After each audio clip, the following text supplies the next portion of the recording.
কিন্তু আজ এই যেমন খুশি তেমন সাজে মঞ্চে দাঁড়িয়ে আমি বুঝেছি সবচেয়ে বড় সাজটা হলো ভালো মানুষ হওয়ার সাজ। আমি এমন মানুষ হতে চাই যে মিথ্যে বলবে না, যে নিজের স্বপ্নকে বিশ্বাস করবে, যে বন্ধুকে কাঁদতে দেখলে পাশে দাঁড়াবে। আমরা যারা ছোট, আমাদের ছোট ভাববেন না, আমাদের বড় বড় স্বপ্ন আছে। আমি আজ কোনো পেশা হয়ে আসিনি, আমি আজ এসেছি একটা বার্তা নিয়ে। যেমন খুশি তেমন সাজো মানে শুধু সুন্দর পোশাক নয়, মানে নিজের মনকে সুন্দর করা, নিজের সাহসকে বড় করা, নিজের স্বপ্নকে বিশ্বাস করা।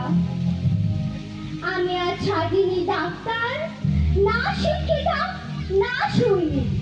আমি আজ সেজেছি আমার নিজের মতো অন্বেষা হয়ে।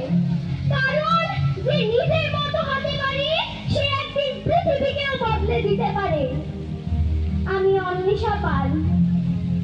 আমি আজ কোনো চরিত্র হয়ে আসিনি, আমি আজ এসেছি আমার স্বপ্ন হয়ে।